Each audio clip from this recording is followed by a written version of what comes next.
ನಮಸ್ಕಾರ. C9 ಕನ್ನಡ ಸುದ್ದಿವಾಹಿನಿಗೆ ಸ್ವಾಗತ. ನಾನು ನಿಮ್ಮ ಯಶೋಧ. ಚಿಂಚೋಳಿಯಲ್ಲಿ ಕಲ್ಯಾಣ ಕರ್ನಾಟಕ ಸಮಾಜ ಜಾಗರಣ ಮಂಚ ಸಂಚಾಲಕರಾದ ರಮೇಶ್ ಯಾಕಪೂರ್ ಅವರು ಪತ್ರಿಕಾಗೋಷ್ಠಿ ಜರುಗಿಸಿ ಮಾತನಾಡಿ, ಕರ್ನಾಟಕದಲ್ಲಿ ಕಾಂಗ್ರೆಸ್ ಸರ್ಕಾರದ 5 ಗ್ಯಾರಂಟಿ ಯೋಜನೆಗಳಿಂದ ರಾಜ್ಯದಲ್ಲಿ ಮೂಲಭೂತ ಅಭಿವೃದ್ಧಿ ಶೂನ್ಯವಾಗಿದ್ದು, ಕಾಂಗ್ರೆಸ್ ಪಕ್ಷದ ರಾಜ್ಯ ಸರ್ಕಾರವು 1 ವರ್ಷ ಆದರೂ ಕೂಡ 1 ಕಿಲೋಮೀಟರ್ ರಸ್ತೆ ಕೂಡ ಹೊಸದಾಗಿ ನಿರ್ಮಾಣ ಮಾಡಿಲ್ಲ. ಹಾಗಾಗಿ ಕಾಂಗ್ರೆಸ್ ಸರ್ಕಾರ ಗ್ಯಾರಂಟಿ ಯೋಜನೆಯನ್ನ ರಾಜ್ಯದಲ್ಲಿ ಬಡತನ ಹೊಂದಿರುವ ಬಿಪಿಎಲ್ ಕಾರ್ಡ್ದವರಿಗೆ ನೀಡಬೇಕು. ಆದ್ದರಿಂದ ಗ್ಯಾರಂಟಿ ಯೋಜನೆಗೆ ಶ್ರೀಮಂತರಿಗೂ ಕೂಡ ಗ್ಯಾರಂಟಿ ಯೋಜನೆ ನೀಡಿದ್ದಾರೆ. ಈ ಸರ್ಕಾರ ಮಾಡಿರುವ ಗ್ಯಾರಂಟಿಗಳು ವಿಫಲವಾಗುತ್ತವೆ. ಕರ್ನಾಟಕ ರಾಜ್ಯದಲ್ಲಿ ಮೂಲಭೂತ ಸೌಕರ್ಯಗಳ ಬಗ್ಗೆ ಕೂಡ ಕಾಂಗ್ರೆಸ್ ಸರ್ಕಾರ ಗಮನ ಹರಿಸಿ ವಿವಿಧ ಮೂಲಭೂತ ಸೌಕರ್ಯಗಳು ಜನರಿಗೆ ನೀಡಿ ಅಭಿವೃದ್ಧಿಪಡಿಸಬೇಕು ಎಂದು ಈಗಾಗಲೇ ಮಾನ್ಯ ಮುಖ್ಯಮಂತ್ರಿಯವರಿಗೆ ಲಿಖಿತವಾಗಿ ಮನವಿ ಪತ್ರವನ್ನು ಫ್ಯಾಕ್ಸ್ ಮುಖಾಂತರ ಕಳುಹಿಸಿದ್ದೇನೆ ಎಂದು ತಿಳಿಸಿದರು. ವರದಿಗಾರರು ನಾಗರಾಜ ಪಾಟೀಲ್, ಚಿಂಚೋಳಿ. ಕರ್ನಾಟಕದಲ್ಲಿ ಕಾಂಗ್ರೆಸ್ ಸರ್ಕಾರ ಜಾರಿ ಮಾಡಿರ್ತಕ್ಕಂಥ 5 ಗ್ಯಾರಂಟಿ ಯೋಜನೆಗಳು ಪುನರ್ ಪರಿಶೀಲನೆ ಮಾಡ್ತಕ್ಕಂಥದ್ದು ಬಹಳ ಅವಶ್ಯಕತೆವೆಂದು ಕಂಡು ಬರ್ತಾ ಇದೆ. ಕಾರಣ, ಈ 5 ಗ್ಯಾರಂಟಿ ಯೋಜನೆಗಳಿಗೆ ಸರ್ಕಾರ ಒದಗಿಸ್ತಕ್ಕಂಥ ಅನುದಾನ ಈ ಕಾರಣದಿಂದಾಗಿ ಅನೇಕ ಡೆವಲಪ್ಮೆಂಟ್ಸ್ ವರ್ಕ್ಗಳು, ಅಭಿವೃದ್ಧಿ ಕೆಲಸಗಳು ನಿಂತು ಹೋಗಿಬಿಟ್ಟಿದ್ದಾವೆ. ಒಂದು ರೋಡ್ ಆಗಲಿ, ಆಸ್ಪತ್ರೆಗಳ ಕಟ್ಟಡಗಳಾಗಲಿ, ಶಾಲೆ ಕಟ್ಟಡಗಳಾಗಲಿ, ಇನ್ನಿತರ ಅನೇಕ ಕಾಮಗಾರಿ ಕೆಲಸಗಳು ನಿಂತು ಹೋಗಿಬಿಟ್ಟಿದ್ದಾವೆ. ಸರ್ಕಾರ ಅಸ್ತಿತ್ವಕ್ಕೆ ಬಂದ ಮೇಲೆ ಯಾವಲ್ಲಿ ಕೂಡ ಒಂದು ಅಡಿಗಲ್ಲ ಸಮಾರಂಭವೂ ನಡೀತಾ ಇಲ್ಲ. ಅದಕ್ಕೆ ಕೇಳಿದರೆ ನೇರವಾಗಿ ಕೇಳಿ ಬರ್ತಕ್ಕಂಥ ವಿಚಾರ ಅಂತಂದರೆ, ಅಭಿವೃದ್ಧಿ ಕೆಲಸಕ್ಕೆ ಹಣದ ಅನುದಾನದ ಲಭ್ಯವಿಲ್ಲ. ಅನುದಾನ ಲಭ್ಯವಿಲ್ಲದ ಕಾರಣದಿಂದ ಇವೆಲ್ಲ ಅಭಿವೃದ್ಧಿ ಕೆಲಸ ಕಾರ್ಯಗಳು ನಡೀತಾ ಇಲ್ಲ.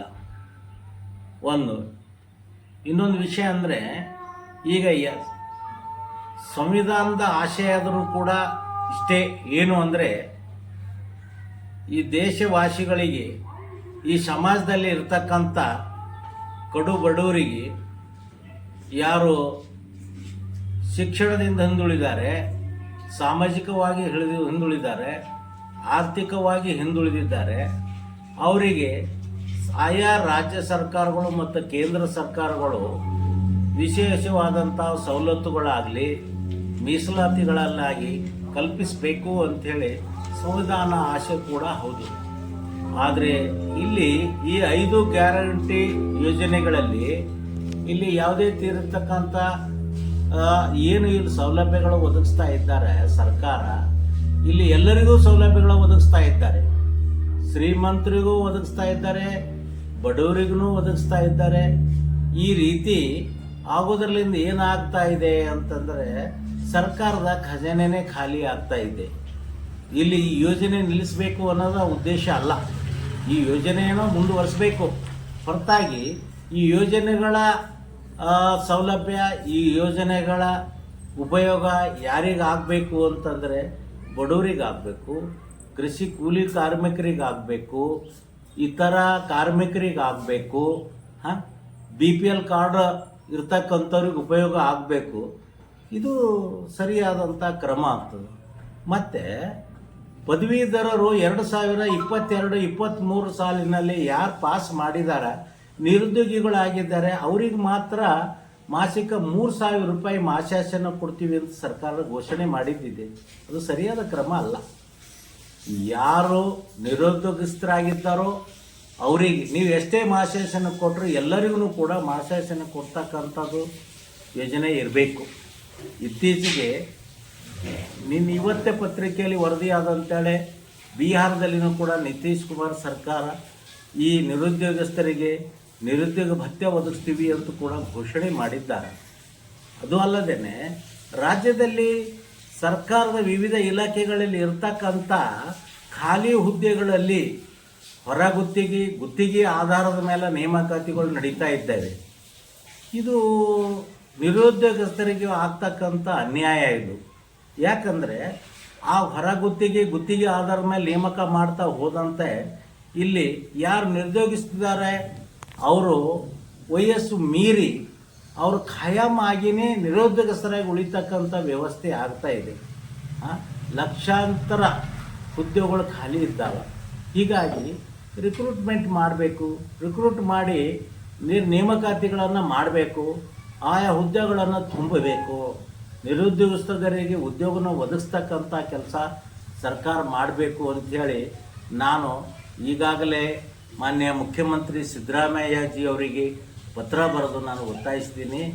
ಈ ಒತ್ತಾಯಪೂರ್ವಕವಾದ ಮನವಿಯನ್ನು ಸರ್ಕಾರ ಪರಿಗಣಿಸಬೇಕು ಮತ್ತು ಪುನರ್ ಪರಿಶೀಲಿಸಬೇಕು ಅಂಥೇಳಿ ನನ್ನ ಈ ಮನವಿ ಇರುತ್ತದೆ. ಸರ್, ಅಂದ್ರೆ ಸರ್ಕಾರ 1 ವರ್ಷ ಪೂರೈಸ ಸರ್, ಅಂದ್ರೆ ಮೂಲಭೂತ ಸೌಕರ್ಯ ಜನರಿಗೆ ತಲುಪಿಸಲು ವಿಫಲ ಆಗ್ಯಾವ ಸರ್. ವಿಫಲ ಆಗಿದ್ದಾವೆ. ಎಲ್ಲಿ ಈವನ್ ಶಾಸಕರ ಬಾಯಿಲಿಂದ ಕೇಳಿದ್ರು ಕೂಡ ಸ್ವಲ್ಪ ದಿವಸ ತಾಳಬೇಕು. ಉದಾಹರಣೆಗಾಗಿ 1 ಕಿಲೋಮೀಟ್ರ್ 1.5 ಕಿಲೋಮೀಟ್ರ್ ರಸ್ತೆ ನಿರ್ಮಾಣ ಮಾಡಬೇಕಾದ್ರೂ ಕೂಡ ಅಲ್ಲಿ ಅನುದಾನ ಲಭ್ಯ ಸಿಗ್ತಾ ಇಲ್ಲ. ಉದಾಹರಣೆಗಾಗಿ ನಂದು ಗ್ರಾಮ ಯಾಕಾಪುರ ಗ್ರಾಮದಿಂದ ಬೆಡಕ್ಪಳ್ಳಿ ಗ್ರಾಮಕ್ಕೆ ಹೋಗಬೇಕು ಆಯಿತು ಅಂದ್ರೆ ಕೇವಲ 1 ಕಿಲೋಮೀಟ್ರ್ ಅಂತರ ಇದೆ. 1 ಕಿಲೋಮೀಟ್ರದ ರಸ್ತೆಯಲ್ಲಿ ನಿರ್ಮಾಣ ಮಾಡಬೇಕು. ಈವನ್ ಎತ್ತಿನ ಗಾಡಿ ಆಗಲಿ ಟ್ರ್ಯಾಕ್ಟರ್ ಆಗಲಿ ಹೋಗ್ಲಿಕ್ಕೆ ರಸ್ತೆ ಇಲ್ಲ. ಯಾಕಾಪುರ ಬೆಡಕ್ಪಳ್ಳಿ ವಿಲೇಜ್ ಶರಣಪ್ರಕಾಶ್ ಪಾಟೀಲ್ ಅವರು ಸೇಡಂ ಕ್ಷೇತ್ರದಲ್ಲಿ ನಾವು ಅನೇಕ ಸಲ ಪತ್ರ ಬರೆದು ಮನವಿ ಮಾಡಿದ್ದೇವೆ. ಖುದ್ದಾಗಿ ಅವರಿಗೆ ವಿನಂತಿಸಿದ್ದೇವೆ. ಅವ್ರು ಹೇಳೋದು ಇಷ್ಟೇ, ಏನು ಅಂತಂದರೆ ಸ್ವಲ್ಪ ದಿನ ತಾಳಬೇಕು, ಅನುದಾನದ ಲಭ್ಯ ಆದಾಗ ಮಾಡೋಣ. ಅನುದಾನ ಲಭ್ಯ ಇದೆ, ನಿಮಗೆ ಗೊತ್ತಿದೆ, ಗ್ಯಾರಂಟಿ ಯೋಜನೆಗಳು ಅಸ್ತಿತ್ವದಲ್ಲಿ ಇವೆ. ಮೊದಲೇ ಆದ್ಯತೆ ಗ್ಯಾರಂಟಿ ಯೋಜನೆಗಳೇ ಕೊಡ್ತಾ ಇದ್ದೀವಮ್ಮ ಮಾತನ್ನು ಹೇಳ್ತಾ ಇದ್ದ. ಇದರಿಂದ ಏನು ಎತ್ತಿ ಕಂಡು ಬರ್ತದೆ ಅಂತಂದರೆ ಗ್ಯಾರಂಟಿ ಯೋಜನೆಗಳಿಗೆ ಪೂರ್ತಿ ಹಣ ತೊಡಗಿಸೋದ್ರಲ್ಲೇ ಸರ್ಕಾರ ಅದರಲ್ಲೇ ಇದ್ದು ಬಿಟ್ಟು ಅಭಿವೃದ್ಧಿ ಕಾರ್ಯಗಳು ಮತ್ತು ಮೂಲಭೂತ ಸೌಲಭ್ಯಗಳು ಒದಗಿಸ್ತಕ್ಕಂಥದ್ದಾಗಲಿ ಸಾಧ್ಯ ಆಗ್ತಾಯಿಲ್ಲ. ಅನೇಕ ಕಡೆ ಶಾಲೆ ಕಟ್ಟಡಗಳು ಮತ್ತು ಆಸ್ಪತ್ರೆ ಕಟ್ಟಡಗಳು ಯಾವೂ ಕೂಡ ಮುಂದುವರಿತಾ ಇಲ್ಲ.